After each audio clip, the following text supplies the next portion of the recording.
Going into game number 3, we have Dragonshire for our third map here. So let's go ahead and check out how we got here. Again, if you're just now joining us, first off, welcome. Thank you so much for being a part of the show. Hopefully you are enjoying it. Here is the 9 maps that we will be banning out / picking from for this entire first phase of HGC. So Braxis Holdout was banned out, as well as Sky Temple. We played on Crystal. We played on Towers of Doom, and now we are going to Dragonshire. So Dragonshire will be a fun battleground, of course, but I want to know how we're going to have any type of scenario working out for Diamond Skin. They don't seem to be doing so well when they're spread out. The globals helped them a lot last time, but it feels like their team fights did much better for them when they grouped up. Yeah, I mean, you kind of stole the words right out of my mouth. That's kind of what I wanted to touch on. The fact that it felt like those larger maps, they did try and incorporate those globals, didn't quite work out towards the later stages of that game. They worked out fine during the earlier stages, but here on a smaller map, that's probably where they're going to thrive. And as much as I was like, they're Doom guys, sorry, they might have a little bit of a chance to bring it back here, doing what they normally do, which is some good, solid team fighting with Chris dealing out that damage from the back. All right, let's do it. Let's go on the draft. Game number 3 coming at you. Team Expert taking on Diamond Skin. Expert up 2-0. We'll see if our teams can get their 4-man rotations and strong solo laners in that top lane. Looking forward to it. Let's see. Okay. Will it be Tassadar ban for Team Expert? I suspect so. Tassadar Tracer on this map. Small, very annoying. And then on the other side, you got any thoughts? Yeah, we'll have to see Thrall maybe being banned out. We'll see if that might be called. Blade has some really solid Earthquakes overall. I wonder if you even go to the lengths of banning out Medivh first ban. Sometimes you don't really want to go down the route of respect ban because you notice that it's great on the opposing team. There it is. Ta-da! There are scenarios where you're like, okay, we should go for a respect ban, but is it really worth it in terms of stats? I think in this scenario, you get rid of it. This team is not ready to deal with the shenanigans that ADRD puts on the battleground. It hurts. It really hurts, because all of their game plan last game was like, okay, towards the later stages of the game, we have Stitch's hook. Any hook can win it for us, guys, and then, oh no, wait, he's invincible and he pulled away. So, yeah, just remove that. And there we go. There's the Tassadar we were mentioning, because they just don't want to deal with it. Here we go. First pick up for Diamond Skin. Now, something to know is that they are first pick here. Do they go down the Ragnaros route? Have they even practiced enough? Or do they keep going with their standard Malfurion? Actually, they pick up Malfurion first. So they just like Dignitas, feel like this is a solid foundation to start on. Grab your Malfurion, and then from there, build out your comp. So by process of elimination, ETC Tychus? We'll see. That has definitely been the first 3 picks the last couple of times. Why not? Continue your trend there. Tychus was taken away last time from Diamond Skin, but now that they have the first 2 slots, definitely a pickup. I'd love to see ETC Ragnaros. Yeah. What do you think? Ragnaros does well in the top lane. He pokes relatively well at the same time. He also is fantastic for push tiers. I don't think he is as great for defense. The Dragon actually can kind of tank that and push him in and get rid of it while the other 4 members sit in the back, but still, he has his strengths on this battleground, so it's definitely a possibility. All right, well, there we go. Ragnaros and Rhaegar will come out to start. Right. Expert mixing it up a little bit here, pulling out Rhaegar for the first time. See if maybe we get some Bloodlust comps going. There could also be a ball mix up here later on. Diamond Skin on the left here. Do they take away the Tychus? I think that would be a good idea. I don't think you want Nick on it.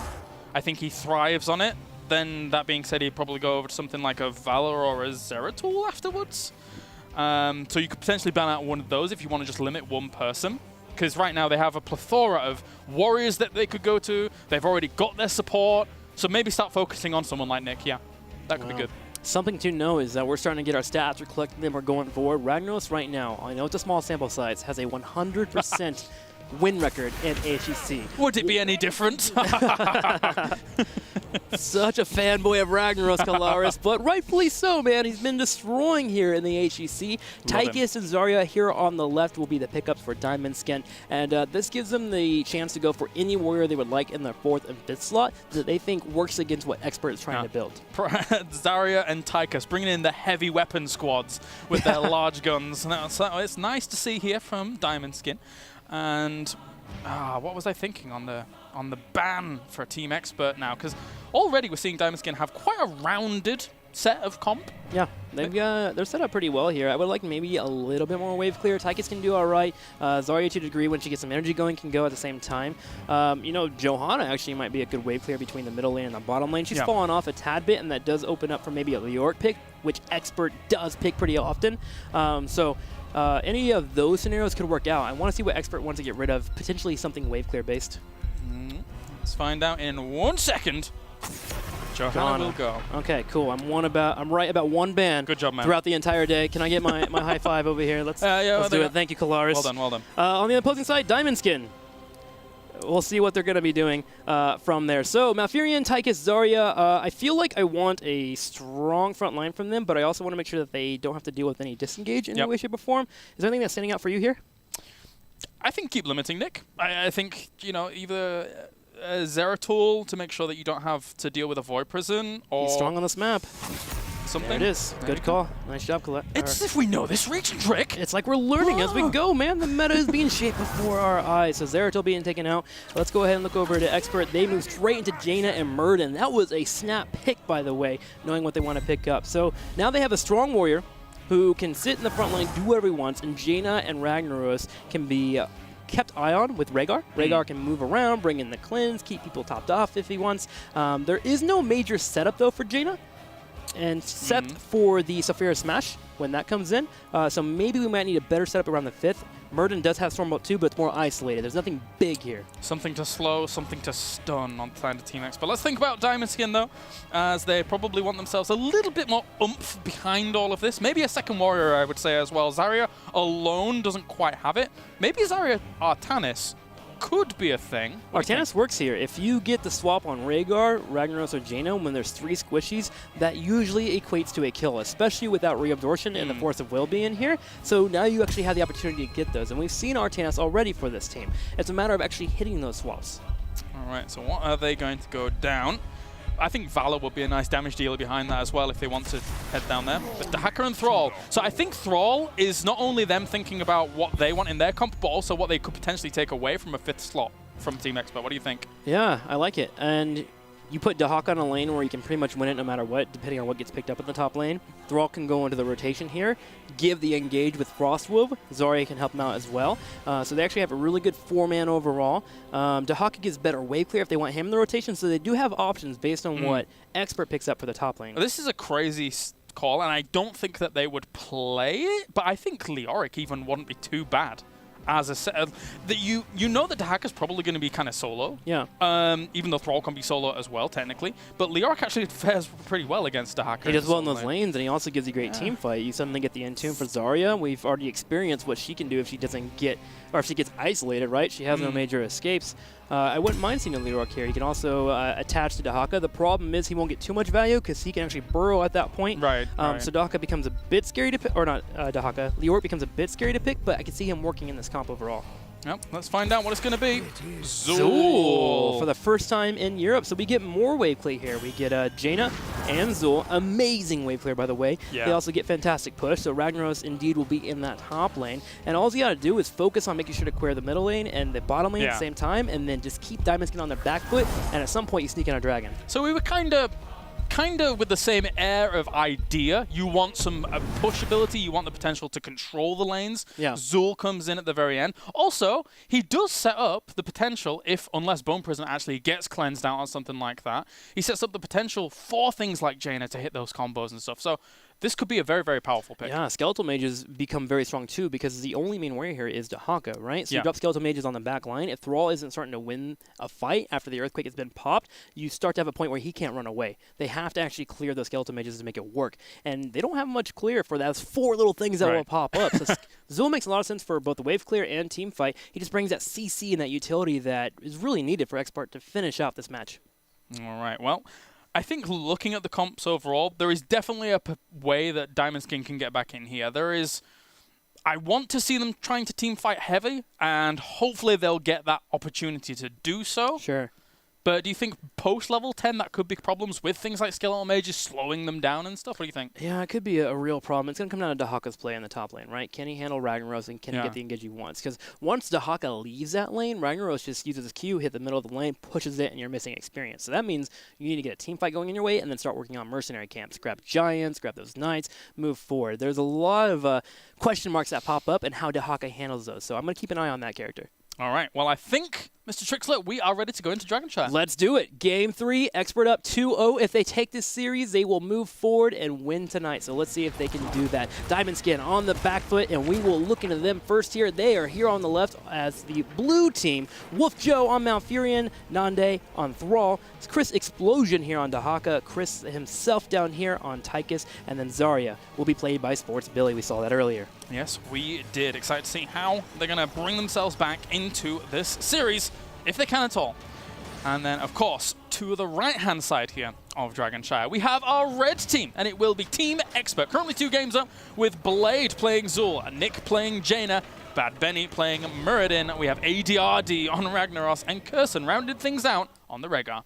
All right, a slight pause here, but we're going to see how they handle this front line here. Already looking at the mini-map, you can see that Diamond Skin is not going to try to go for an engage in the middle lane. They are just going to go ahead and spread on out and start soaking. I think I agree with that. The level 1 fight is very strong here for our red team, the Team Expert. Now, just so you guys know at home, there was a slight drop here. Chris Explosion is trying to get back in the game, so he's reconnecting. The moment he shows back up, we'll go ahead and hop back in. I think what's happened there is his name is too exciting, and he's just his computer literally exploded. And that's where that's actually the origin of his gamer tag, right? He bought like 4 different computers, one exploded. I think actually the reason he's playing is because he needs the money so he can continually replace his PC. Yeah, motivation. That's how you become really good in the HGC. You find ways to make it work. All right, Chris Explosion has reconnected. Let's go ahead and move back into Dragonshire. Again, Team Expert up 2-0.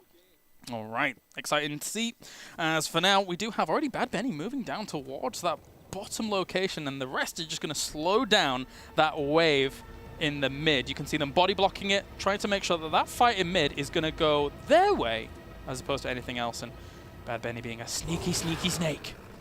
All this does is get the minions a little bit more on your side here, so Bad Benny can hit at the Stormbolt.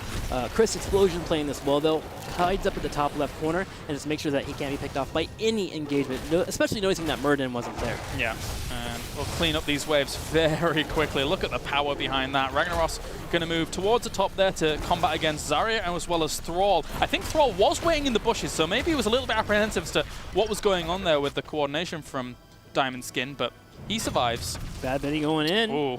Wants to maybe get a Stormbolt, but Sports Billy and Nande played that well in terms of positioning, just making sure they're not even near the bushes, especially since they noticed that the entire team was not in mid lane. You know a gank is coming your way, so nice heads-up play. Diamond Skin, keep an eye on that minimap. I like this separation from Team Expert. Just having Zul and Curson actually dealing with things at the bottom and getting themselves a kill. First blood on towards Zarya. They do not want things to snowball out of their control, and it could do if Zul and Rhaegar alone are the ones only controlling bottom 2 lanes. Yeah, and this is where Zul actually becomes very heavy-handed on this battleground, is that he changes the dynamic of how it flows. Normally you put 4 in the middle, 4 in the bottom, and you keep up the rotation. Occasionally you go in the top lane, but because Zul clears so effectively, you can peel off a couple of members and go for those pickoffs and just hold the top lane, meaning Nande has to play incredibly safe or he will get picked off. Here he is, though, actually getting focused down, but here comes Sports Billy. There's the shield, and Diamond Skin trying to turn around. ADRD is taken out, but at least it was a 1-for-1 trade instead of 1-for-0. Yeah, Bad Benny can get away from there as well with that Dwarf Toss, but Chris Explosion will secure himself that top shrine. Kirsten's trying to wrestle this one from Chris. Thankfully, that totem, it's annoying, and he won't be able to go through it too quickly. Kirsten keeping up with the split pushing here. We had Zul already in the middle lane pushing in as well. The Dragon has been grabbed here for the blue team, but with 3 members floating around, there's going to be no way that Diamond Skin can actually grab that right now. Kirsten moves into the bottom, and now we're going to continue this teeter-totter dance of which shrines are grabbed, where, and when. All right, so let's see if he can do anything about that. Zul still just provides so much strength down here. I think it's something that is relatively overlooked in Europe.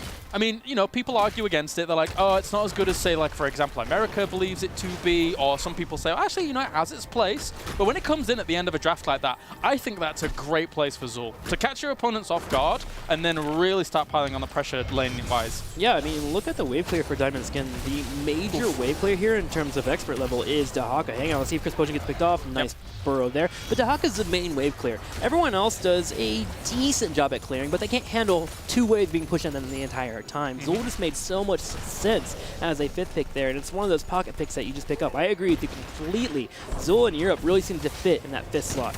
Does well. Now, Chris Explosion taking a bit of damage, but not too much. Blade was maybe looking for that Bone Prison, but here comes Chris as well as Wolf Joe into the mix now. So Chris Explosion is quite low, so doesn't want to be too far forwards. Wolf Joe, though, getting in a bit of a sticky situation. They were looking for the kill, will not find it. Gets away just barely, but again, this is what happened in the first game. Every time there was a fight, experts seem to be so far ahead in health bars, which gives them the momentum to go do something else on the map. In fact, they're doing it now. They're invading on the bottom left here and trying to maybe a little pressure on the Giants. Yep. Luckily for Diamond Skin, they caught that just in time and were able to turn them away, but the Temples do go over to Expert here as Ragnaros is trying to wrestle it away in the top lane. And that fight will go on for a little while. Unless Bad Benny has anything to say about it. Stormbolt comes in there, looking for a block. Any block? Don't think they'll need it because the 8 does go down. That Q from Ragnaros.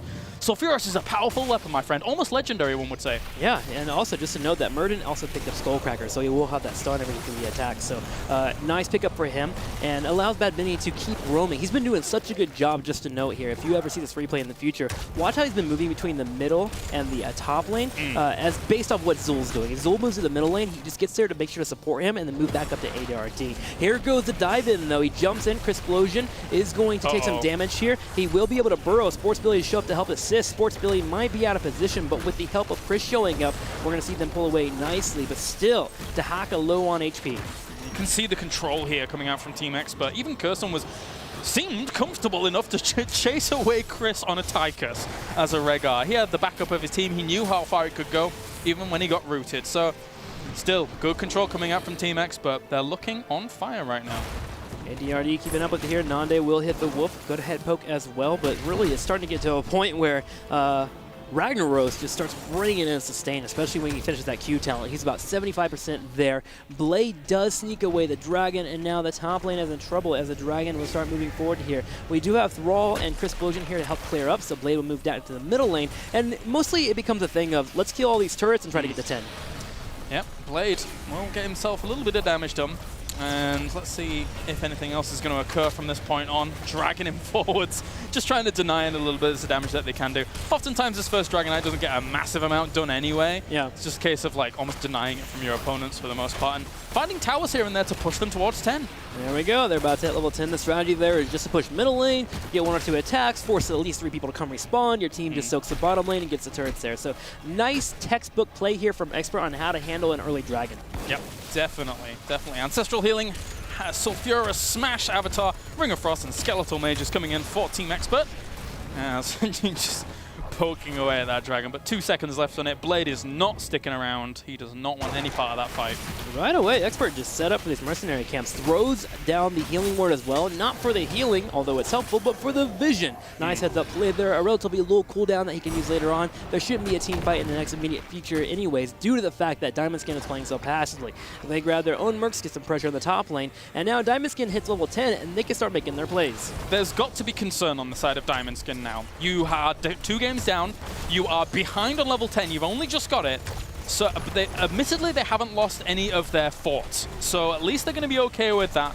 They've got themselves Earthquake, they've got themselves Expulsion Zone, Adaptation, Commandeer Odin, and finally, what are we going to see from Malfurion? Remember, he is the solo support here, with a few shields here and there from Zarya. With Zarya being here, as well as Dahaka, I feel like the go-to is Twilight Dream. They have their own self-sustain already, and you can just go for the extra burst damage, especially with Earthquake being available, but he's going to hold it back here and just wait for a second before he does pick it up. I do want to note that Diamond Skin has weathered the storm relatively well. When it comes to Zul, his early game is such a pain in the rear. Oh, hang on there. Explosion Zone goes off. Blade moving on in, and we actually had Tranquility here from Whiff Joe. He pops it, but they really didn't get much value out of those 2 heroics being used. They pushed in. Skeletal Mages were used as well. That's a bit of a shame. shame not being able to pick up Zul there, especially since he actually took Backlash, not Shade, which, you know, Shade has fallen off a little bit, but he really had not many defensive cooldowns of his own other than the fact that Ancestral Healing was available. I think they could have gotten away keeping him alive without Ancestral Heal, but you want to be better safe than sorry. Yeah, it's a 2-for-2 trade overall. It works out. The only thing that kind of is lackluster is both healers are down in terms of their major support heroics when we go into the next team fight. So we might have a team fight delayed for a tad bit here unless there is some kind of isolation like this. Bad Benny moves in, goes for the Stormbolt. The cleanse was used right away though. And Chris is going to go ahead and go for the kite. There's the tongue though on Ragnaros. ADRD moves in. So Furious smash into the Q there. ADRD though does get focused down. Bad Benny will secure the kill on the background. Looking for Nande now as well here. He's at the front, in front of all of his warriors. He will end up falling to that power. Commandeer Odin is going to have to be the damage dealer here against Zul. He doesn't manage to kill him off just yet. Might get a little bit more damage in there though, but the heals are coming out from Curson. Looks like Diamond Skin has to back out for now. All right, so the fight does finish up. Let's take a quick look at the replay here to see how much damage was actually done by Ragnaros. Even though ADRD did fall victim, he was caught out, but he turns around, drops the Saphira Smash, as well as his Q, taking out Malfurion, gave him low HP. Bad Benny finished the job, and it's a nice 1-for-0 trade there, but became a 1-for-2 when the fight concluded. If that Sulfura Smash hadn't hit in just the way it did to do that much damage to Wolf Joe, and then Muradin doesn't finish him off with his minute little bits of damage, then that could have been far more in favor of Diamond Skin, but Sulfura Smash, it's good. Yeah, definite win there if they had kept Malfurion alive. But Team Expert takes the advantage because they did secure the extra 2 takedowns, grabs the dragon, takes out the fort almost effortlessly here, and now they can start moving towards the bottom lane, clear out these giants, and work on more forts. They've got to be so careful about how they take these team fights, Diamond Skin. They cannot be clumped up. Team Expert wants their opponents to clump up as much as possible, and they will evaporate them. But for now, Team Expert taking another fort. Dahaka's up towards the top, trying to get themselves scrambling towards level 13, and they will get a tower, which will trigger that. Maybe he could come in from the back if they want it, but look at Curson already on that right-hand side, drops a totem just in case Dahaka were to reinforce. Yeah, nice use of the totems and the healing wards here, just keeping vision up for his team to watch out for any flanks. The Dahaka, as you mentioned, could burrow at any time, and there it is, and they see it. Curson immediately pops into mount form, and there goes Ragnaros. ADRD going for the turnaround. Massive stun on all 5 members here. Chris Explosion, low on health, is being focused down. Can he heal through? Here comes the Earthquake from Blade, or the Skeletal Mages from Blade. Earthquake is going down, but it's not enough. Ragnaros is just shelling away. Oh, brutal damage coming out there, as they are going to be able to do quite a bit more damage. Maybe even take keep from this, as Chris is being dived on towards. It's a lot of damage. I think they want to just get keep and go away. That's going to be Ancestral Healing on towards Blade. They don't have Molten Core to kind of capitalize off this, and they're taking a lot of damage from that. Ring of Frost is still up, but no mana here for Nick, so he's going to have to be forced to retreat. I agree. Running away is the best call here, and we see the keep taken out. Now, let's take a look at that fight once again where Molten Core was popped. One thing you don't get a chance to do much is Molten Swing. You see it right there from ADRD. That stuns everybody in the arc and then causes so much pain. Even that Sulfura Smash towards the back almost instantly evaporates the Malfurion. But the Molten Swing there to start things off, Diamond Skin went too far forwards against that Molten Core. Yeah, they got excited. We have a pickoff potentially here. Dahaka moving in. We saw that there was people in the bottom left. If they had gone to that fight and Molten Core didn't come up, they win that fight 100%. Yeah. But you always have to have that in the back of your mind. Also, just to point out, the Molten Swing into the Sulfura Smash, basically all for Malfurion, right? Malfurion was trying to slam his Ice Block. Unfortunately, just a tad bit too late, taking full damage on the front. Let me tell you, when you're playing Ragnaros out there, guys, if you can Molten Swing a team, that is your dream situation. You very rarely get to do it because people just back off. But when you get it, it feels so good. Yeah, it feels very powerful. And now the Shrine's activating in 18 seconds. Main thing for Diamond Skin here is to probably stack up, let Dahaka soak in a different lane, and try to just delay tactic. You actually don't want to fight here. If they see anyone, I wouldn't mind them to just mount up and move to the bottom portion of the map. All right, so looks like Team Expert here going to apply some pressure towards the top.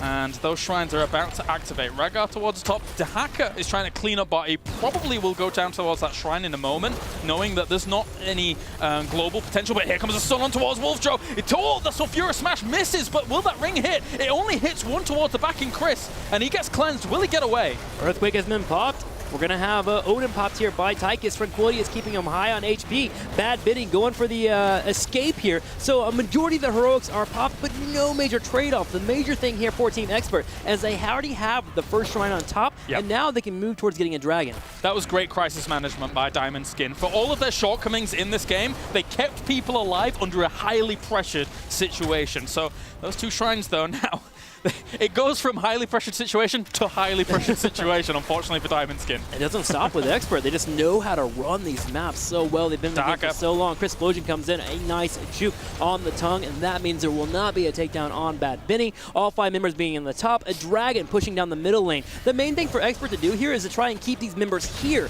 While we have a push in the middle lane, the dragon can start showing a way to keep. All Expert has to do is try to keep all blue health bars around this fort and not die. This could be a heroic mode game again, I feel. They seem to be convincingly winning the team fights whenever they pop up. So take heroic mode and try and just secure massive damage when you're trying to push onto the core for the win. We'll see if they do go that later on down the line. They might not even get there. ADRD, all expulsion zone. They're looking to try and get the kill off on Ragnaros. Will they get him as he pops out? Doesn't look like it. The Ring of Frost does connect with 2 members though. Malfurion low on HP. There's a fair smash on Chris, going down to half HP, but Wolf Joe will keep him alive. This keep though down to a quarter HP. Can they try and take it down? Yes, they're going to use Molten Core and just siege away upon the keep. That Molten Swing didn't quite hit the mark because they all ran away, which is fine, but any little bits of damage you can do. You guarantee yourself a keep with a Molten Core? That's fine. We can back off for 100 seconds and chill out. All right, Expert retreating now, knowing that there are major plays here. Molten Core, a few heroics are down. Chris Explosion realizing, all right, this is our moment. We have to make a play, or we're going to be significantly behind when they hit level 20. They invade these giants in the bottom right. He's leading the charge here. Now, watch out. Skeletal Mages have been popped up. Bad Benny going in. We have Dahaka low on HP once again. Nande trying to hold down this mercenary camp. Will be able to grab it. Wolf Joe is the one that grabs the mercenary camp. There goes the Bone Prison. Can they lock down the Malfurion? I wanted to recite the Frozen lyrics there to Blade for a moment. I thought it was going to go on to that, but I just kept thinking to myself, let it go. There's no point. Just get yourself your level 20 and then be safe from there. Yeah, they had to walk away from the fight also, just with the catapult pressure already down in the bottom lane. Dahaka head over there. Everyone's clearing up, and Expert now trying to soak every single minion they can. Get to 20, keep all the pressure up, and then get to a fight once the heroics pop up. Blade, you're in no man's land, my friend, but luckily for you, your team is very good at rotating. That's going to be him going down. Ancestral Heal will not pop on him. This is a good opportunity now for Diamond Skin to get back into it. Bad Benny taking a bit of damage. They're trying to go for Nick, though. The problem is that Tychus is actually taken out, which is one of their main sustained damage dealers. ADRD is on the back left corner here. Bad Benny focusing on Dahaka. Oh. Here comes Nick with the Ice Lance. Is going to be able to penetrate it there, get some damage on him. Chris Explosion is trying to move back in. Zari Shield to keep him alive slightly. Nande, though, has got stuck in the bush there, and he will get focused out. Now Wolf Joe on the side. Bad Benny chasing. Ice Block is used, but Wolf Joe is so low on health. How has this turned? I can't believe Spot Billy now is going to be under threat, and he will end up falling. A 4th man falls up towards the top as Zarya goes down, and Team Expert turn a losing situation into a winning one. Oh my god. Yeah, I think 2 things happened there. 1, they hit level 20, and 2, I felt like Thrall's position was not good at all. Yeah. You never run into a scenario where you don't have an escape. And he ran in that little bush area and got stuck in that choke. He was focused down and taken away and out of the fight. Now the core suddenly in trouble. All 5 members pushing down. Here is Ragnaros sieging away, Kalaris. Bring on that heroic mode. He misses Sulfura's smash, but that core is falling rapidly under the pressure. Notice how he went and did damage to it before going into heroic mode, knowing that he had room and was alleviated from it. GG, Team Expert will take it 3-0. Team Expert taking the entire series 3-0 as mentioned there, and